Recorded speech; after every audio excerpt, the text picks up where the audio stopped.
اوس خبر شامل و چې د سوات سیلاني سیمه معلم جبه کې د پاکستان لومبۍ زیپ لاین باقاعده پرانسته شوې ده چې ورسره دغه سیمه کې د نړیوال معیار سیاحت یو نوی دور شروعات شوي دي.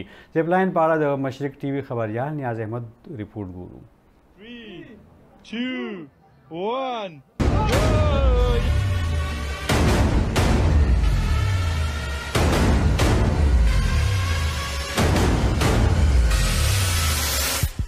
دغه په ملم جبه کې د پاکستان اولنی او یوستوی زیپ لاین دی چې په ملم جبه کې د اسټریا او ایټلي ماهرانو په مرسته جوړ کړی شوی. د ځمکې نه 300 فوټ چوت او 5.5 میټر اوږد لاین دی. د ایډونچر سیلانیانو لپاره د نړیوال کچ د لوبو یو ښه پرمختګ ګڼلی شي. زیپ لاین باندې تلونکي سیلانیان او لوبغاړي وایي چې دا د سیلګرو یو نوی دور شروعات دي. غواړم چې جی ټول به دلته راشي او د زیګ زیګ د دغه کې وخی ټرای دی وکړي او ډېر مزدار دی د ملم جبه. د زیپ لاین باقاعده پرانسته د ملکن ډیویژن کمشنر ریاض احمد مسعود وکړه. دوی وروسته خبریالانو ته وویل چې دې سره به سیمې ته د سیلګرو راتګ نور هم زیات شي او دا پروژه د حکومت لخوا د سیلګرۍ پرمختګ لړۍ ده.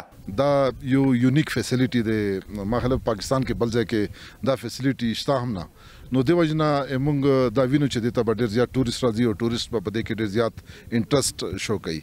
ملم جبه چې د ښایستونو او ښکلا ځای دی یو شمېر سیلانیان په اوړي او ژمي دې سیمې مخه کوي او پکې د بېلابېلو لوبو ځایونو څخه خوندونه اخلي.